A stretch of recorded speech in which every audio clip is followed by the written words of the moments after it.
Pendant ma thèse, j'ai commencé à faire des sketchs dans des comédie clubs, toute seule avec ma guitare, en faisant des chansons. Dans les bars de Bordeaux. Dans les bars de Bordeaux, exactement, dans des comédie clubs. Je me retrouvais, je faisais ma journée de taf au laboratoire avec mes atomes.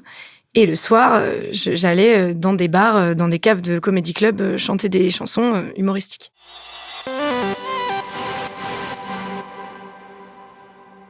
Aujourd'hui, dans Elles font l'espace, je reçois Célia Pelluet, qui est une jeune chercheuse en physique quantique qui emmène ses expériences à bord de l'avion 0G de Novespace. Ensemble, on parle de physique quantique, de la place des femmes dans le spatial, de la crise du climat, on parle aussi de stand-up et bien sûr d'espace. Bonjour Célia. Bonjour Jules. Alors Célia, merci d'être là déjà. Merci à toi de m'avoir invitée. Je voudrais savoir comment tu décrirais ton job en une phrase simple. Alors, je suis chercheuse et j'étudie la physique quantique. C'est la physique de l'infiniment petit. Et j'étudie comment on peut l'appliquer au monde du spatial. Mais à quoi ça sert du coup, ça ? Il y a plein d'applications. Aujourd'hui, on utilise des atomes pour mesurer des accélérations. Et donc, on fait des accéléromètres. Et le but de ce type d'instrument, c'est d'étudier la gravité, notamment. On peut l'étudier en regardant des phénomènes très fondamentaux, comme l'universalité de la chute libre. Alors, le fait que... L'universalité de la chute libre, ça veut dire quoi ? C'est-à-dire que ça veut dire que deux objets de masse différentes, même un marteau et une plume, qui ont des masses très différentes, s'il n'y a pas de frottement de l'air, ils vont tomber en même temps. Ah oui, d'accord. Sur le sol si on les fait tomber. Ça me rappelle une image assez connue d'un astronaute d'Apollo, je ne sais plus quelle mission Apollo d'ailleurs, qui est sur la Lune et qui littéralement a une plume et un marteau. Exactement. Ouais. Et les laisse tomber sur le sol lunaire. Oui. Et de manière complètement contre-intuitive pour nous, ils arrivent au sol en même temps. Bah oui. Parce ça, c'est quelque chose qui existe, qui est vérifié. Bah justement, aujourd'hui, on l'a vérifié depuis l'espace, avec une mission qui s'appelait Microscope, à 15 chiffres après la virgule, donc extrêmement précisément. Et il y a un objectif d'aller toujours plus précisément dans cette mesure. Parce que certaines théories prédisent une violation de ce principe. Elles prédisent que peut-être deux objets de masses différentes ne tomberaient pas exactement en même temps à 16 chiffres, 17 chiffres, 18 chiffres après la virgule. Et donc il y a un intérêt aujourd'hui pour les physiciens d'étudier cette chute d'objets le plus précisément possible. Et donc nous, on se propose de le faire avec des atomes. Et on serait encore plus précis que les missions spatiales qui ont été faites jusqu'à maintenant. Donc envoyer dans un satellite des atomes de masses différentes, les faire tomber, regarder s'ils tombent en même temps. Et ça, l'objectif, si je comprends bien, c'est d'en savoir plus sur la nature de l'univers, finalement, en savoir plus sur ce qui nous entoure, de quoi on est fait, de quoi sont faits les atomes, c'est ça ? Exactement. En fait, aujourd'hui, on comprend pas complètement la physique. Il y a une grande part de ce qui compose l'univers qui est non connue. On parle de matière noire, d'énergie noire, mais on n'a pas vraiment d'idée de la nature de ces composants. Et ça, c'est notamment parce qu'on n'a pas de modèle qui arrive à modéliser entièrement l'univers. On n'a pas de système mathématique, on va dire, qui arrive à tout comprendre. Et donc, il y a un ensemble de théories que, personnellement, je ne saurais pas vous expliquer ici parce que c'est pas ma spécialité de recherche, mais un ensemble de théories qui se proposent de modéliser ça. Et certaines d'entre elles nous disent qu'elles ont besoin pour fonctionner. Que ce principe, qui est un principe qui a été découvert par Galilée à l'origine, l'universalité de la chute libre, que ce principe, il n'est pas complètement vrai, avec des grandes précisions. Et ça permettrait de faire coexister ou de réconcilier la physique quantique, qui est ta spécialité, avec la physique classique. Exactement. Ça fait partie des problèmes, on va dire, de ces modèles qui veulent tout comprendre dans l'univers. C'est de allier à la fois le formalisme de la physique quantique et le formalisme de la gravité. Et donc là, il y a des difficultés. Encore une fois, ce serait compliqué de rentrer dans les détails. Tout simplement, je ne serais pas capable de l'expliquer puisque c'est des sujets de recherche à part entière. Ouais, moi non plus. Mais par contre, on sait de manière un petit peu, pour ceux qui connaissent, qui ont entendu Stephen Hawking, qui est quand même une des figures un peu populaires de la science, lui disait que la théorie du tout, qui serait le résultat de l'unification de ces deux physiques, ce serait un début de la connaissance de la volonté divine, en quelque sorte. Ce qu'il voulait dire par là, je pense, c'était un petit peu qu'on aurait la réponse à la question pourquoi pourquoi l'univers et d'où on vient, etc. Donc ça semble un petit peu être le Graal quand même, Oui, quelque part des chercheurs et des physiciens. exactement, notamment ce qui se passe au niveau du Big Bang, l'origine de l'univers. Aujourd'hui, c'est très peu compris. Enfin, en tout cas, les tout premiers temps de l'univers sont très peu compris, et notamment à cause du manque. On est dans des singularités, c'est-à-dire que les modèles, aujourd'hui, n'arrivent pas à expliquer ce qui se passe en ce point-là. Et donc, il y a besoin d'avoir des nouveaux modèles. Et alors moi, je suis expérimentatrice. Je suis pas du tout théoricienne. Donc, c'est quoi la différence? C'est que moi, j'ai vraiment une expérience sur laquelle je travaille, et on va mesurer des effets, développer des technologies qui vont nous permettre de faire des mesures toujours plus précises. Et c'est pour ça que je disais aussi que c'est pas ma spécialité de parler de ces sujets-là, de théorie d'unification, etc. Parce que c'est pas ma formation. Moi, mon travail, c'est de faire des outils toujours plus précis pour que les personnes qui font des théories puissent comment dire, on dit contraindre leur théorie. C'est-à-dire qu'ils aient un petit peu des bornes, des limites dans les chiffres qu'ils mettent dans leur théorie. En gros, quoi. En fait, je coupe un peu les ailes des théoriciens, voilà. Parce qu'il y a quelque chose de fondamental dans la science, c'est que quelque chose peut être vérifié si c'est vérifiable. Oui. Et donc, toutes les théories qui ne sont pas vérifiables ne sont pas scientifiques, ne sont pas crédibles scientifiquement. Et en gros, ton boulot, et le boulot de ces expérimentateurs, c'est de rendre une théorie crédible aussi. Exactement. Et ce qui est intéressant, c'est de voir que certaines théories, pendant longtemps, on a pensé qu'elles ne seraient pas vérifiables. Et en réalité, avec les technologies qui avancent, avec la recherche qui avance, on se rend compte qu'expérimentalement, on peut vérifier des choses. Et ça, c'est probablement une des choses les plus passionnantes en physique, c'est d'avoir un ping-pong entre, d'un côté, des théoriciens qui vont essayer de comprendre l'univers dans son ensemble avec des belles équations, et de l'autre côté, ce qui se passe dans les laboratoires, où on va vraiment prendre la mesure, vraiment regarder ce que la nature nous dit, ce que le monde nous dit, et faire cet aller-retour entre viser des expériences qui mesurent les bons effets, et puis ensuite donner les réponses, donner des éléments de réponse aux théoriciens pour ensemble comprendre l'univers. Donc ça, c'est les applications de physique fondamentale. C'est vraiment... Physique pour la physique, quoi. La physique pour la physique. C'est avec cette... Pour tarir un peu cette soif de connaissance globale de l'univers, d'où on vient, qu'est-ce qu'il y a avant le Big Bang, comment on passe de rien à tout, finalement. Il y a d'autres applications un peu plus concrètes aussi de cet aspect de la physique, de ton travail. Oui, complètement, ouais. En fait, quand on développe ces technologies-là, donc utilise des atomes pour mesurer des accélérations, ça nous permet d'étudier le champ de gravité. En gros, quand on étudie comment un objet tombe, on étudie finalement quelle est l'action de la gravité sur cet objet. De la gravité terrestre, Terrestre, exactement. Enfin, on pourrait imaginer envoyer des missions sur d'autres planètes, mais aujourd'hui, pour l'instant, on est sur déjà la Terre. Quand on parlait de la Lune tout à l'heure, c'est la gravité lunaire. Donc exactement. La gravité est un peu partout dans l'univers, c'est ça? Exactement. La gravité, elle est partout dès qu'il y a un objet massif. Dès qu'un objet a une masse, il a un champ de gravité. Et on pourrait imaginer des fois que le champ de gravité terrestre, la Terre c'est une boule, on a juste un champ qui est une boule, quoi, finalement, qui est lisse, et pas du tout. Le champ de gravité terrestre, en fait, non seulement il est pas lisse, parce qu'il y a des différences de masse, il y a des montagnes, etc., mais aussi il est pas constant. Le champ de gravité terrestre, il va fluctuer, il va bouger, on va avoir plus ou moins de gravité en un point. Parce que là, c'est quand même une punchline. Tu es en train de nous dire que la gravité terrestre est pas la même suivant qu'on est à New York, à Paris, en haut de l'Himalaya. Exactement. Et en plus, ça change. C'est-à-dire que suivant le jour qu'on est, l'année qu'on est, la gravité n'est pas non plus la même au même endroit.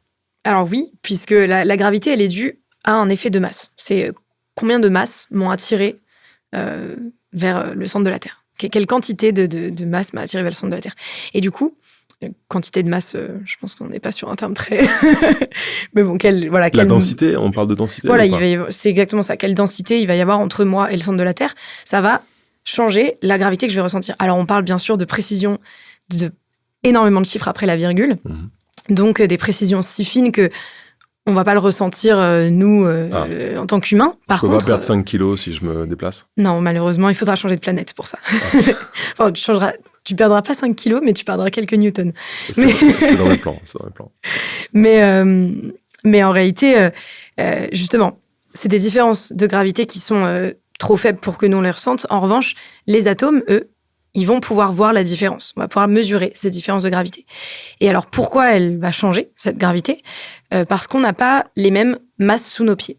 Et ça, par exemple, ça peut être dû à une grotte, un trou dans le sous-sol. Ça peut être dû à un passage d'eau dans cette grotte, donc une nappe phréatique. Ça peut être dû à même des mouvements dans le manteau. Il y a énormément de choses sous nos pieds qui bougent, finalement. Et ces mouvements d'eau à la surface de la Terre, c'est très important de les étudier, puisque ça nous donne une information très importante sur le climat. Alors, notamment si on regarde les mouvements de masse d'eau au niveau des pôles, on va pouvoir étudier la fonte des glaces.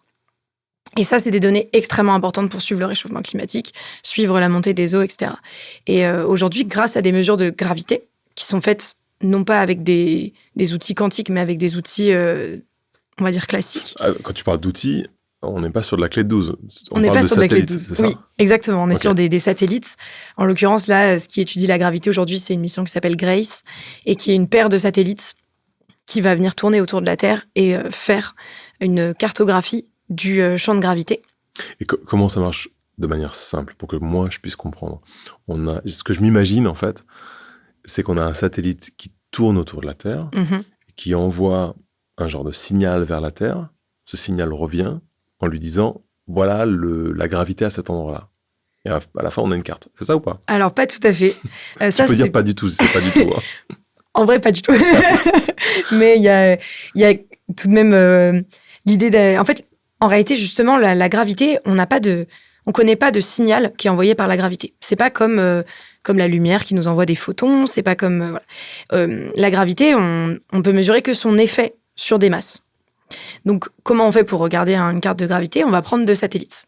Et on va regarder, quand ils tournent, comment ils vont être ralentis ou accélérés par la gravité par rapport à ce qui serait une trajectoire normale, qui serait la trajectoire si c'était une carte parfaitement lisse. D'accord. Donc, on regarde pour un satellite, on regarde pour le deuxième satellite, et en faisant une mesure relative, en fait, on va pouvoir comprendre comment la gravité a ralenti ou accéléré à cet endroit-là nos satellites. Et c'est comme ça qu'on remonte à la gravité. C'est là que c'est très, très utile d'avoir un très bon accéléromètre, quelque chose qui va vraiment bien mesurer les accélérations. Des accéléromètres, pour avoir une idée, on en a dans nos téléphones, qui nous permettent de regarder... il y a Si on fait des excès de vitesse ou des choses comme ça. Non. En réalité, je pense que sur les GPS, enfin sur les Google Maps, etc., c'est avec le GPS qui regarde la vitesse. Mais par contre, par exemple, il y a des effets, des fois, quand tu secoues ton téléphone, il se passe quelque chose. Ouais. C'est parce qu'il y a un petit accéléromètre dans le téléphone qui lui a dit que tu l'avais secoué. Ou quand tu redresses ton téléphone vers toi, il sait qu'il a été redressé. Parce que, voilà, il y a des accéléromètres dans le téléphone. Et c'est pour donner une idée dans la vie, il y a des accéléromètres pour différentes applications. Il y en a dans l'espace. Et ceux qui sont dans l'espace, on aimerait qu'ils soient le plus précis possible. Et c'est pour ça qu'aujourd'hui, donc dans la mission GRACE, il y a des accéléromètres extrêmement précis.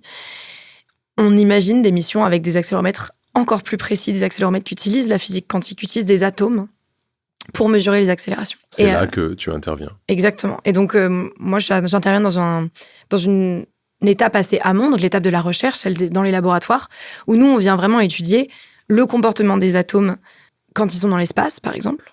On vient étudier le comportement des atomes en 0G, en microgravité, pour voir si la physique, les phénomènes physiques qui interviennent, comment ils fonctionnent, comment pourra fonctionner un appareil dans l'espace.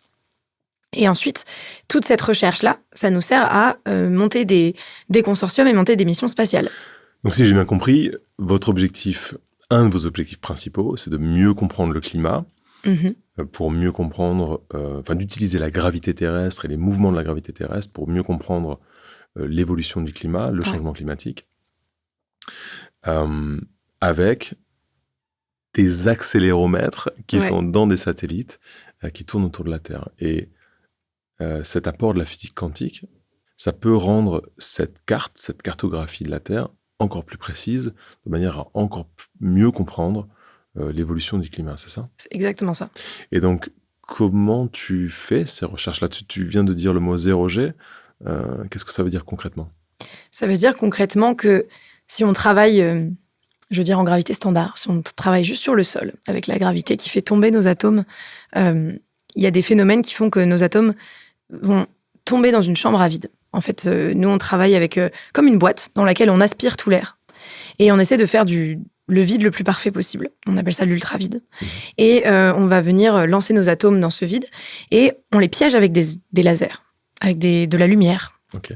Et on vient, en utilisant l'interaction entre cette lumière et les atomes, on va pouvoir les attraper. Et ensuite, quand on éteint les lasers, on les fait tomber, tout simplement. Et c'est comme ça qu'on mesure une accélération. On va regarder comment ils tombent, quoi. Avec nos lasers, à nouveau, on va regarder un peu leur position à plusieurs moments et ça va nous donner une information sur les accélérations. Et en réalité, tous ces phénomènes-là sont assez différents. Si on met tout l'appareil en chute libre, si on lance l'appareil en entier dans l'espace, dans un satellite, par exemple. L'appareil, c'est ta boîte, c'est ça? Exactement, c'est ma boîte avec tous les outils qui sont autour, mais globalement, voilà, c'est la boîte qui a les atomes. Et la physique qui intervient est assez différente si je lance l'ensemble de l'appareil par rapport à si je la laisse sur le sol. Donc nous, on veut lancer notre appareil en l'air. C'est pas quelque chose d'évident de lancer une expérience de physique quantique en l'air, de la mettre en chute libre. Donc on a différents moyens de le faire. On le fait quand même. On a différents moyens de le faire. L'un d'eux, c'est d'avoir un simulateur de 0G dans le laboratoire. 0G, c'est zéro gravité, c'est ça? Ouais, c'est se mettre en chute libre, en fait. Exactement comme les satellites, exactement comme les astronautes à bord de la station. Voilà. Et donc, notre dispositif au laboratoire, c'est un appareil qui a été fait spécialement pour nous, qui fait 3 mètres de haut, qui rentre dans le laboratoire. Et ça consiste juste en une plaque sur laquelle repose notre expérience. Et cette plaque, elle est lancée en l'air par des gros vérins pneumatiques. Il y a de la grosse mécanique qui nous permet d'envoyer plus de 200 kilos d'expérience vers le haut et ensuite la rattraper vers le bas. Faire un mouvement vertical, comme si on lançait l'expérience en l'air et qu'on la rattrapait. Et ça nous donne une demi-seconde de 0G. Une demi-seconde de 0G. Ouais, c'est très court. Pour les phénomènes qu'on étudie, nous, c'est déjà très long. On peut déjà faire plein de choses. Et quand vous voulez avoir un petit peu plus qu'une demi-seconde de zéro gravité, vous faites quoi? Quand on veut un peu plus, on va dans l'avion 0G. C'est un avion qui est opéré par la société Novespace et qui décolle de Mérignac. Alors ça tombe bien, moi, mes recherches, je les fais à Bordeaux, juste à côté. Ouais. Donc finalement, on n'a pas beaucoup de chemin à faire pour aller à l'aéroport. Et donc on amène notre expérience à bord d'une camionnette qu'on amène à l'aéroport. Alors ça, c'est déjà assez exceptionnel pour des expériences de physique quantique d'être déplacées. C'est-à-dire qu'historiquement, c'est des expériences qui sont dans des grands laboratoires avec des tables pleines de matériel. Et nous, on a dû un peu faire du développement technologique pour changer l'expérience pour qu'elle puisse être transportée dans un camion et qu'elle puisse fonctionner dans un avion. Oui, parce que l'avion de Novespace, c'est un A310, il me semble. Donc c'est un avion que tout le monde connaît bien, finalement. Oui, c'est un avion commercial, quoi, un avion. Un type d'Airbus avec lequel on peut voyager en tant que passager, mais les sièges ont été complètement enlevés, à part certains sièges à l'arrière, pour pouvoir justement aménager la présence d'expériences comme la tienne. Exactement.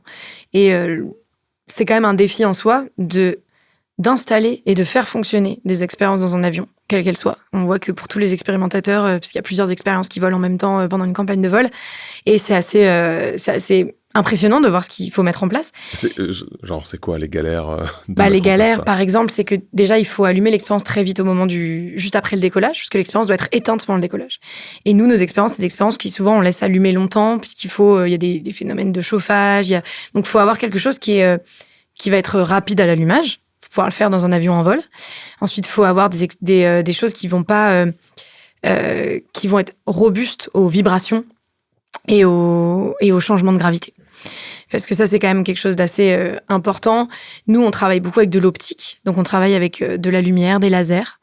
Et ça, si je mets des lentilles et des miroirs sur des longs trajets et que je les mets dans un avion, ça va pas fonctionner du tout. Surtout l'avion 0G, exactement. Pour expliquer rapidement, c'est un avion qui se cambre jusqu'à 50 degrés à peu près? Je crois que c'est après 45-50 degrés. 45-50 degrés, donc qui accélère. On tire sur le manche à fond la caisse, pour parler en termes techniques, et qui ensuite se met en chute libre totale, comme si piqué en fait vers la mer, comme si on allait s'écraser. Exactement. Donc on peut s'imaginer qu'il y a des vibrations importantes. Oui, complètement. Puis il y a surtout des phases de 2G, c'est-à-dire qu'il y a des phases où on a 2 fois la gravité. Avant et après la phase de 0G. Le cambrage, pendant l'accélération et pendant la décélération. Les 2 phases nous amènent 2 fois notre poids. Et ça, déjà, nous, en tant qu'humains, c'est une certaine épreuve de gestion de la nausée, mais aussi pour l'expérience, ça va faire des désalignements mécaniques, quoi. Il va y avoir des déformations. Et ça, c'est un défi pour nous qui faisons des expériences qui consistent à faire des mesures extrêmement précises où tout est au micromètre près. C'est toujours un problème d'avoir des forts désalignements. Donc nous, on utilise par exemple, au lieu d'avoir des lasers qui se baladent dans l'espace, qui se baladent dans l'air, on va dire, on va utiliser des fibres optiques, par exemple. C'est exactement comme celle qui amène la Wi-Fi jusqu'à chez nous. On amène les lasers vers les atomes à l'aide de ces fibres optiques. Et ça, pour le coup, c'est super parce que ça peut vibrer, ça peut avoir 2G, 1G, 0G, ça changera rien. Donc ça, typiquement, c'est les changements qu'on a dû étudier pour pouvoir faire fonctionner une expérience de physique quantique à bord d'un avion avec différents régimes de gravité. C'est un des exemples de choses qui ont été faites sur l'expérience sur laquelle je travaille. C'est une expérience qui existe depuis plus de 15 ans. Donc forcément, il y a énormément de choses qui ont été faites avant moi. Il y a énormément de choses qui seront faites après moi. C'est seulement Moi, je suis là, je ne suis que de passage par rapport à cette expérience. Et quand vous arrivez dans l'avion, il y a beaucoup de... Enfin, pour connaître un petit peu les expériences dans cet avion, il y a beaucoup d'expériences de physique de la vie, de physiologie humaine, avec des cobayes, de la biologie aussi. Bien sûr. Oui. Quand ils voient arriver une équipe de physique quantique, les gens réagissent bizarrement, non ? Les gens ne nous parlent pas parce qu'on leur fait peur. Non, en réalité, disons que c'est toujours compliqué. C'est une physique qui est assez compliquée à expliquer, la physique quantique, parce que c'est une physique qui ne ressemble à rien de ce qu'on voit dans le monde autour de nous. Simplement parce que c'est l'infiniment petit.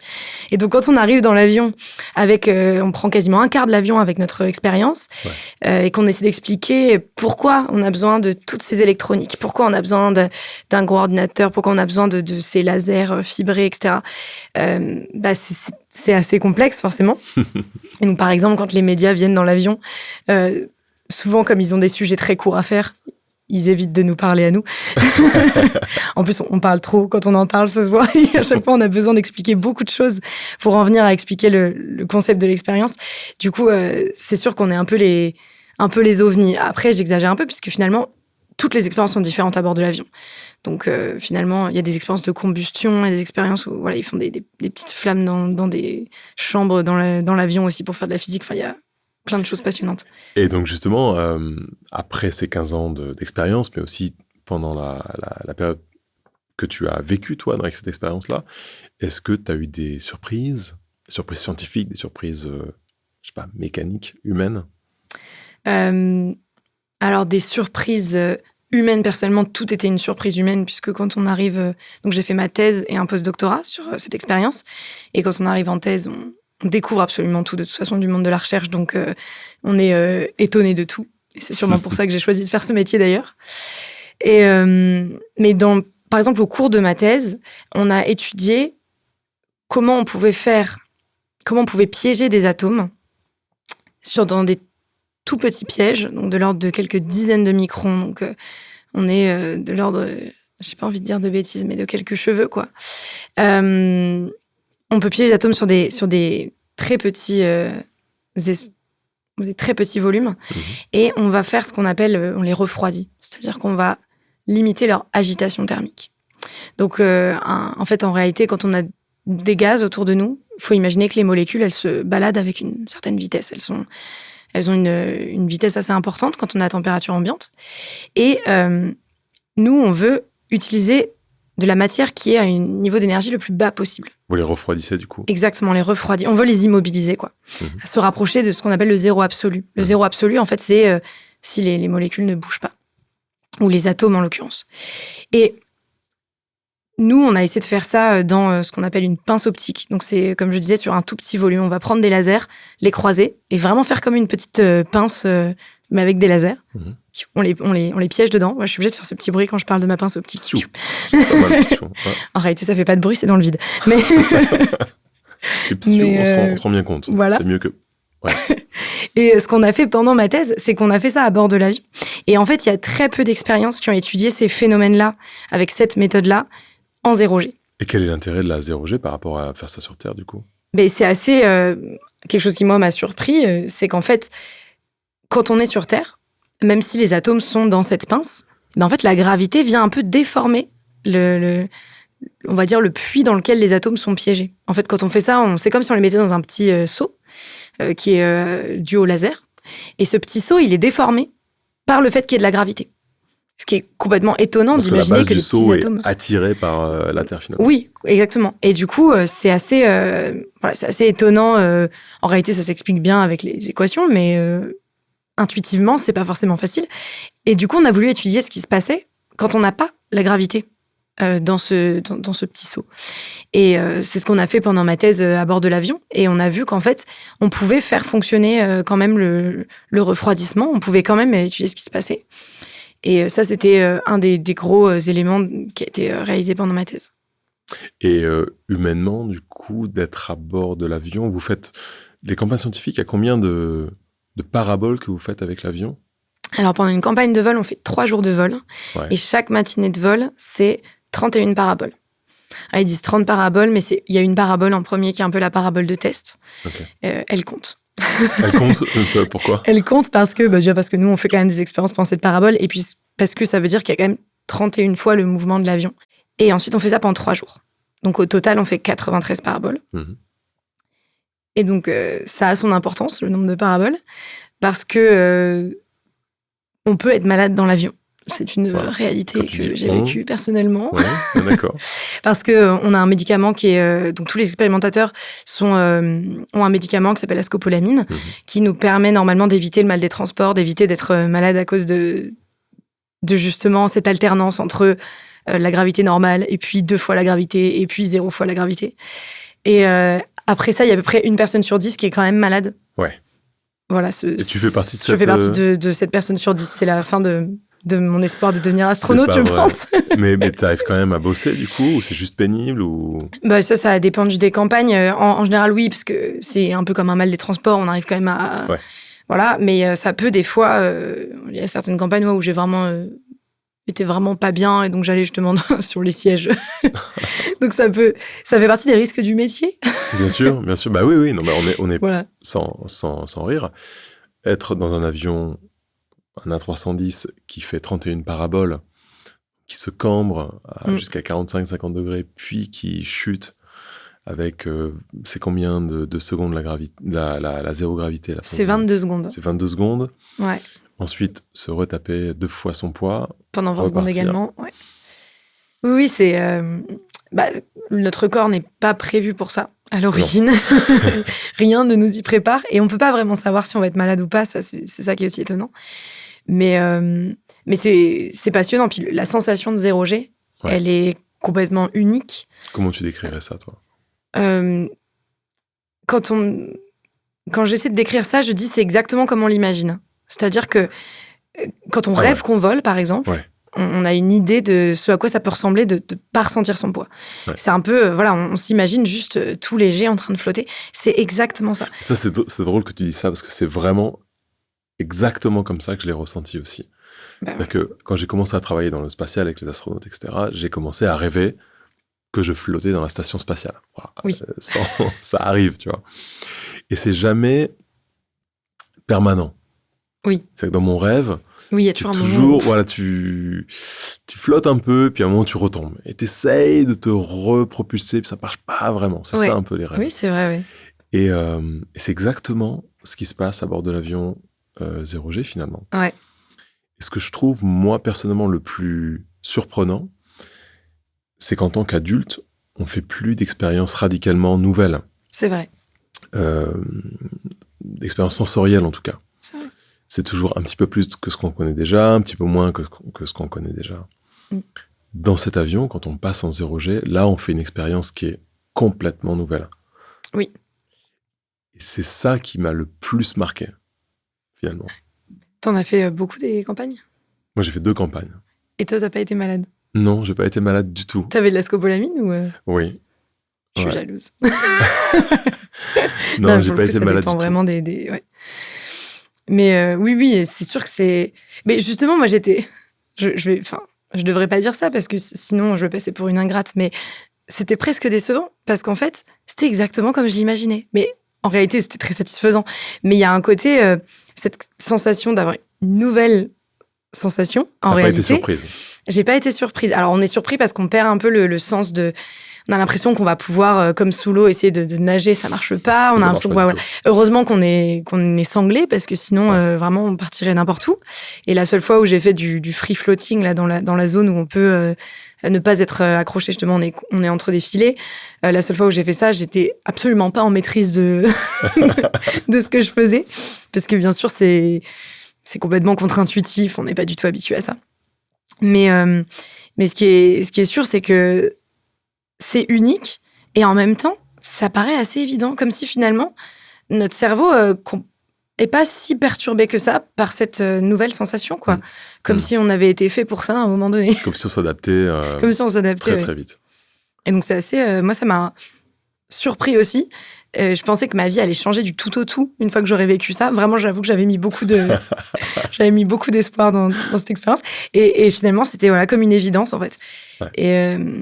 Et malgré le fait que je suis assez malade dans l'avion, j'avoue que j'ai envie d'y retourner à chaque fois, puisque c'est une sensation complètement incroyable, quoi. Mais peut-être que j'exagère un peu, ou c'est peut-être moi qui ai romanticise la chose dans ma tête, mais j'ai l'impression que depuis que j'ai fait l'expérience de l'avion, si je me pose la question, tiens, est-ce que je ressens là l'accélération de la gravité? Parce que c'est vraiment ça, en fait, on est accéléré vers le bas, hein. Quand on ressent la gravité, on a juste le sol qui nous retient pour éviter qu'on arrive jusqu'au centre de la Terre. Mais en fait, quand on se pose vraiment la question, on peut le ressentir. On peut sentir cet effet d'accélération vers le sol.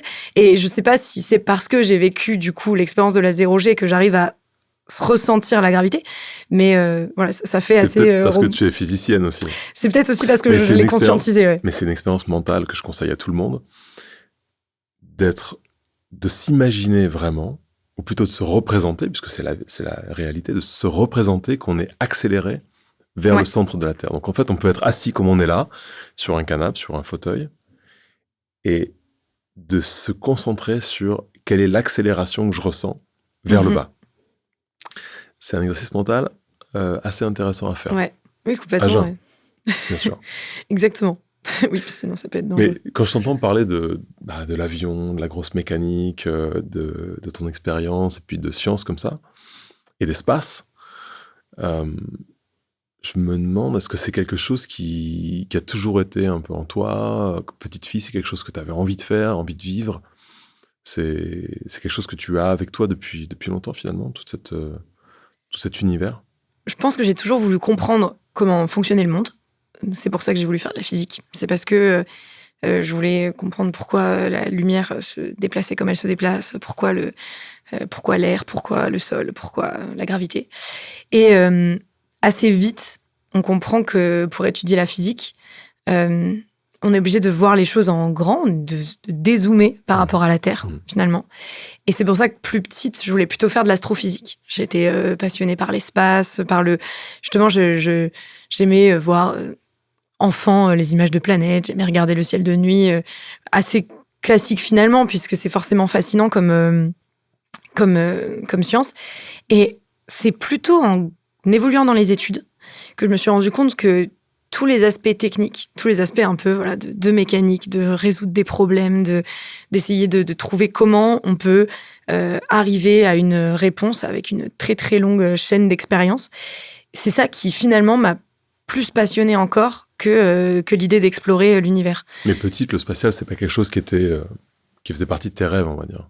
Ouais, le spatial à proprement parler, petite, non. Par exemple, quand on me parlait de fusées, etc., bien sûr, ça me fascinait, je pense, un peu comme tout le monde, mais dans ma tête, c'était pas quelque chose qui était pour moi.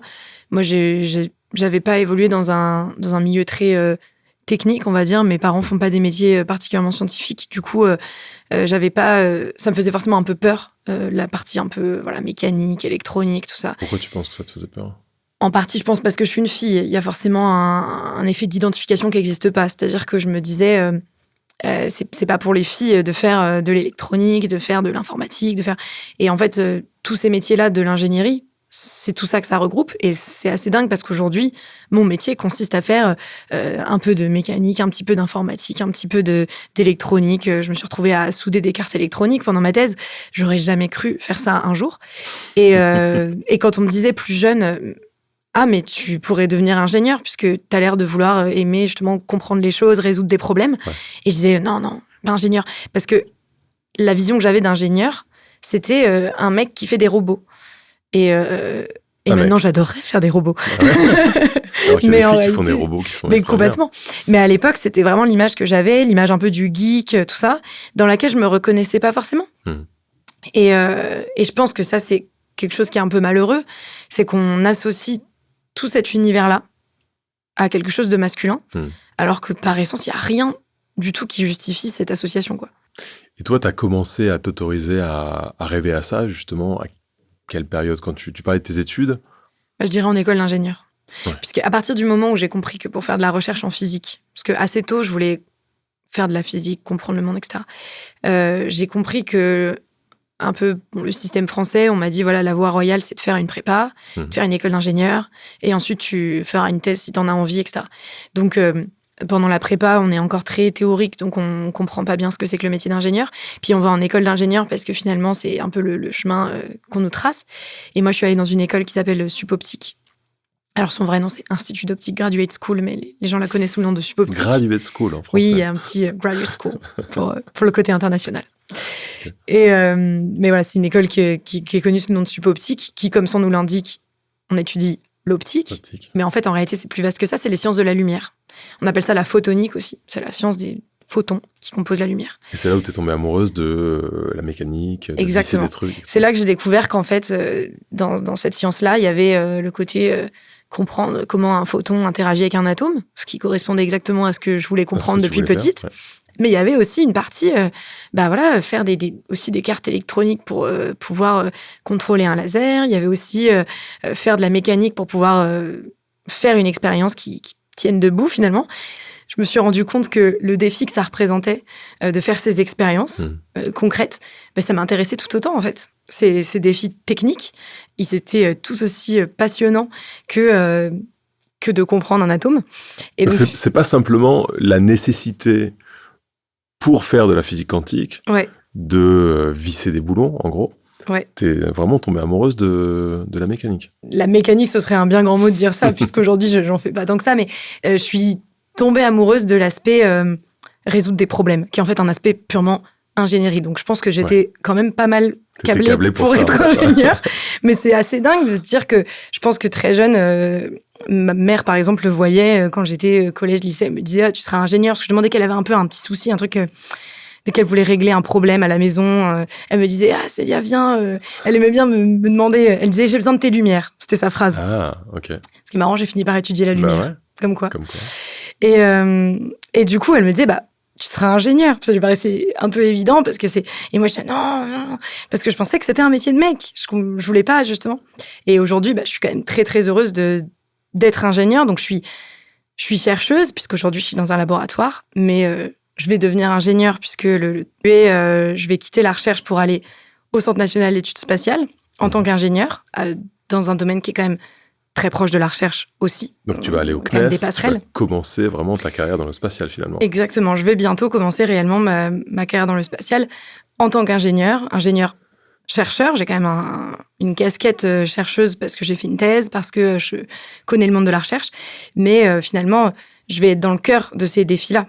Dans un système complexe, essayer de comprendre tous les problèmes qui peuvent intervenir et comment les régler. Et alors justement, en parlant de casquette, tu dis que tu as une casquette de chercheuse, une casquette d'ingénieur, mais tu as aussi d'autres casquettes. J'en ai pas mal, c'est vrai. J'ai une casquette un peu artiste, parce que c'est peut-être ma casquette à l'envers, celle-là. Alors, je fais pas de rap. Qu'est-ce que tu fais comme... Je fais de l'humour. Alors, c'est assez drôle de dire ça comme ça, parce que je sais pas si jusqu'à maintenant les blagues que j'ai fait dans ce podcast montreront bien que je fais de l'humour. Non, mais je vais te demander de nous faire une blague. Ces casquettes multiples, je trouve ça toujours intéressant, surtout dans le domaine artistique, parce que tu vas peut-être le voir dans les carrières spatiales. On est dans un milieu d'experts, où on a un petit peu ce préjugé qu'il faut être absolument monomaniaque de son truc. T'en as croisé. Bien sûr. Et on nous dit souvent, voilà, il faut vraiment être expert, il faut tout savoir sur ton domaine. Ce que tu fais à côté, ça peut te détourner finalement de ton objet d'expertise. Et je peux imaginer que pour certaines personnes, c'est ce qu'il faut faire. Oui. Pour d'autres, peut-être pas. Enfin, personnellement, je sais que je suis pas du tout monomaniaque par par essence, on va dire. Ouais. J'ai l'impression que pour toi, c'est un peu pareil. Exactement. Je pense que ça dépend vraiment des personnes. Et moi, j'ai beaucoup de mal à me dédier à une tâche, à une seule mission. J'ai beaucoup fait de musique depuis que je suis petite, beaucoup de chant. Ouais. Et ensuite, j'ai découvert un peu le théâtre, notamment via le théâtre d'impro, un peu en parallèle de mes études. Et au début, c'est vrai que c'était plutôt des hobbies. Je me suis toujours posé la question d'en faire un métier parce que ça m'amusait énormément, que c'était un espace de liberté infinie. Et puis, pendant ma thèse, j'ai commencé à faire des sketchs dans des comédie clubs, toute seule avec ma guitare, en faisant des chansons. Dans les bars de Bordeaux. Dans les bars de Bordeaux, exactement, dans des comédie clubs. Je me retrouvais, je faisais ma journée de taf au laboratoire avec mes atomes. Et le soir, j'allais dans des bars, dans des caves de comédie club, chanter des chansons humoristiques. J'ai l'impression que c'est ce genre de projet, ils se nourrissent les uns des autres. Quand on fait des choses très différentes, il y a beaucoup de passages, je trouve, et beaucoup de... Ouais, j'ai vraiment l'impression que ça se nourrit. Et surtout, quand il y a un projet qui avance un peu moins bien, il y en a toujours un qui avance. Donc on n'est jamais bloqué sur des rails, finalement. Ouais, Est-ce que t'as vécu la même chose? Ouais, je pense qu'il y a les deux aspects. Déjà, il y a l'aspect où, effectivement, ça s'internourrit. Enfin, il y a des choses... sur scène, je vais parler de mon expérience aussi de femme en sciences. Je parle de ce que je vis. Et ça, c'est un témoignage, je pense, qui est intéressant parce qu'il n'est pas souvent amené sur les planches. Donc déjà, ça, c'est sûr que la science nourrit la scène.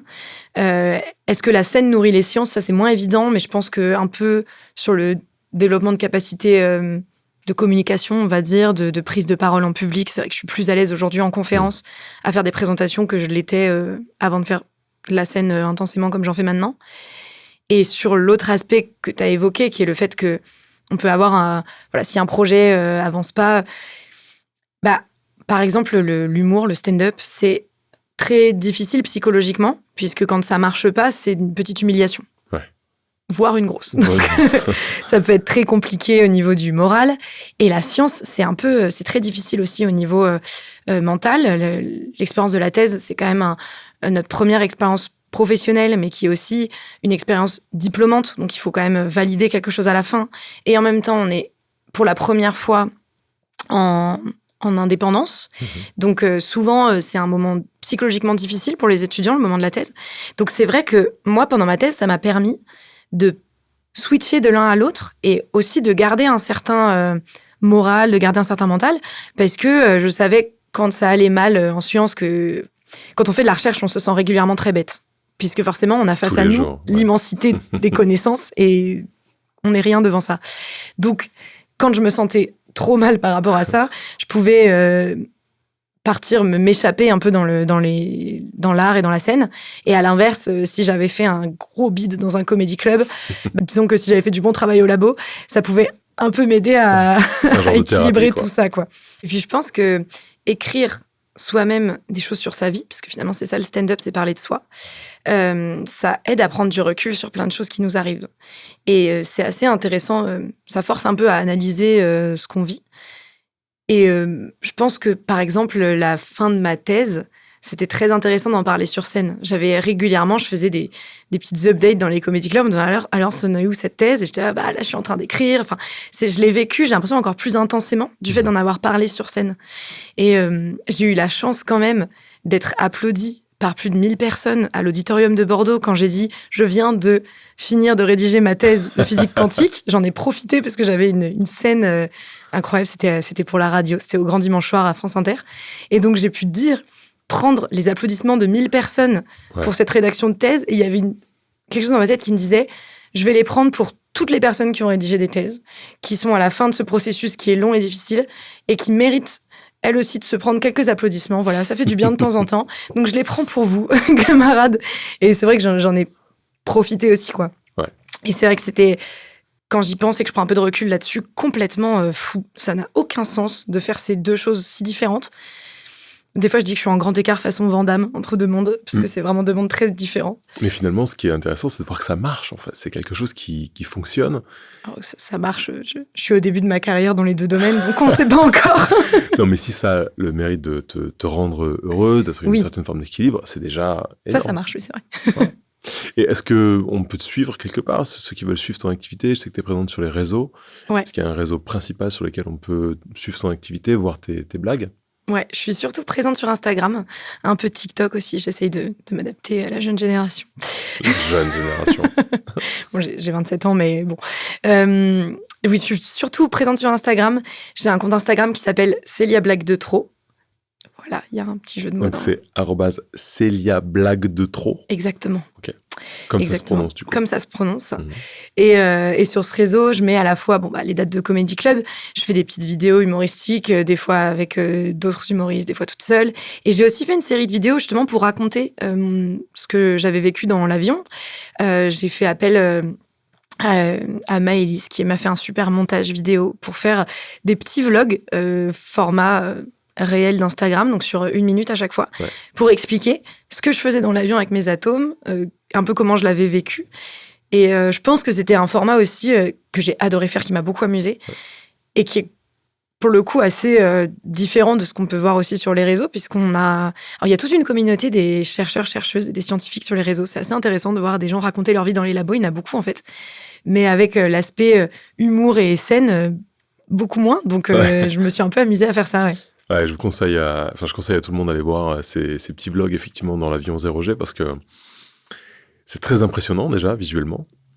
Et on commence un petit peu à comprendre en 1 minute qu'est-ce qu'on fait dans cet avion, quel type d'expérience on peut faire. C'est pas simplement pour que les astronautes découvrent l'absence de pesanteur, mais c'est aussi pour faire de la vraie science qui donne des résultats avec des applications finalement de tous les jours et qui concernent des inquiétudes qu'on a tous, c'est-à-dire le changement climatique, comprendre comment notre planète fonctionne.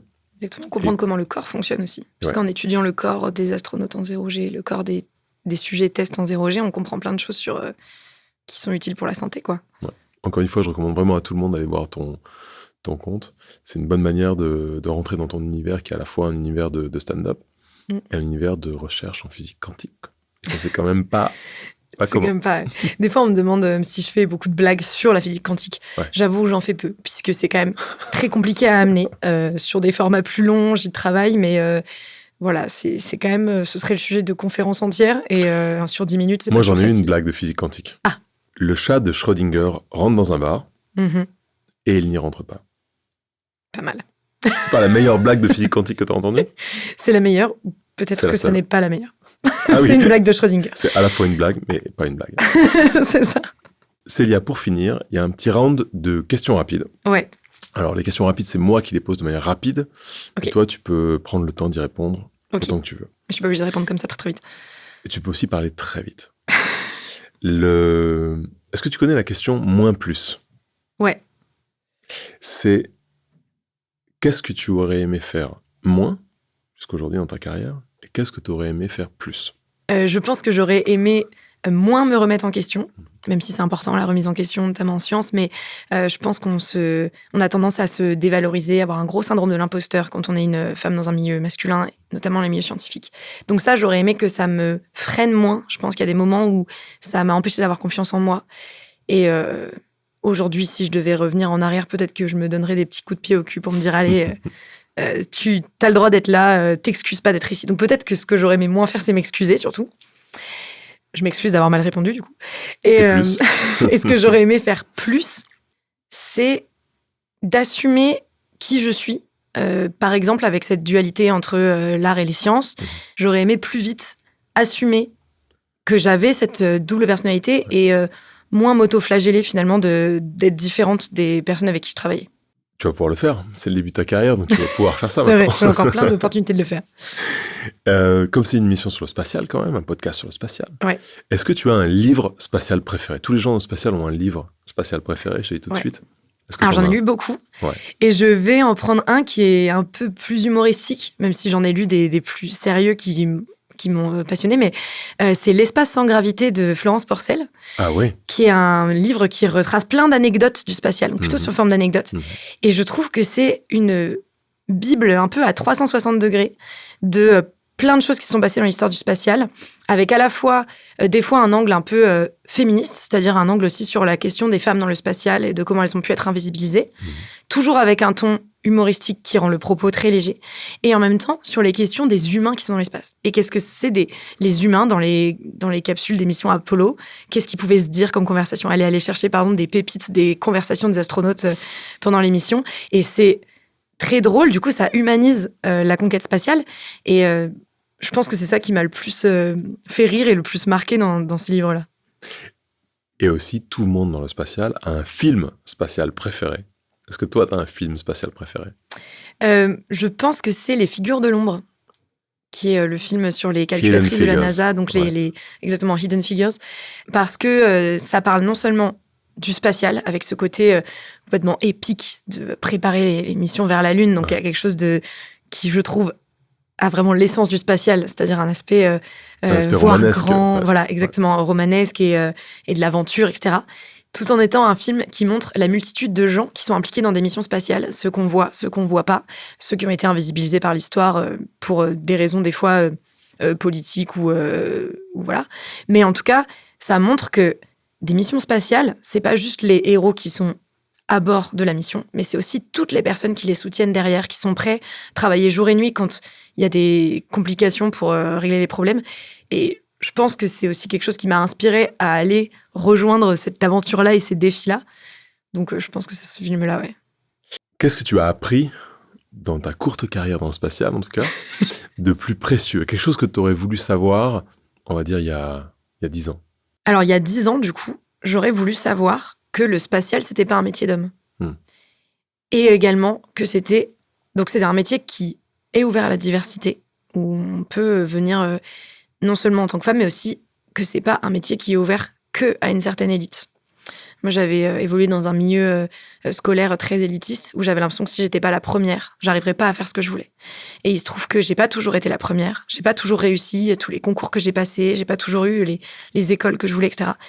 Et en fait, j'aurais voulu savoir aussi qu'en se spécialisant dans des choses comme l'optique ou comme d'autres sujets, on peut arriver, tant qu'on est guidé par la passion, finalement, tant qu'on est guidé par des sujets qui nous intéressent, ben on peut arriver à travailler au CNES, par exemple, ou à travailler sur des missions spatiales. Et du coup, quel est le conseil que tu donnerais à une jeune personne qui voudrait se lancer dans une carrière dans le spatial? Ben, je pense que mon conseil, ce serait de se demander ce qui la passionne vraiment. Essayer de chercher finalement aussi sa niche à soi. Alors ça va complètement à l'encontre de ma philosophie de vie qui est d'avoir plusieurs niches. Mais à chaque fois, c'est quand même des niches dans lesquelles je me lance. Mais finalement, trouver ce qui te passionne toi. Et si ça se raccroche au spatial, c'est sûr que c'est mieux. Il y a plus de probabilité de finir dans le spatial. Mais en tout cas, se laisser guider par ta passion au quotidien et ce qui t'amuse au quotidien, ce qui va te donner envie d'aller travailler tous les jours, plutôt que par un espèce de but ultime et flou, un peu de se dire qu'on veut arriver pour un certain prestige ou quoi. Je pense que c'est vraiment plus important de s'accrocher à la passion et à l'amusement qu'au prestige d'un métier. Célia, merci beaucoup. Merci d'avoir été avec nous, d'avoir participé à cet épisode. Et surtout, merci de faire partie de celles qui font l'espace. Merci beaucoup. Merci d'avoir écouté cet épisode de Elles font l'espace en partenariat avec Novespace. Cet épisode était produit et réalisé par François Bonnet, Cyril Nobilet et Yann Famoutri. Si vous avez aimé, n'hésitez pas à le partager et à nous mettre plein d'étoiles. Et nous, on se retrouve très vite sur vos plateformes préférées pour un nouvel épisode de Elles font l'espace.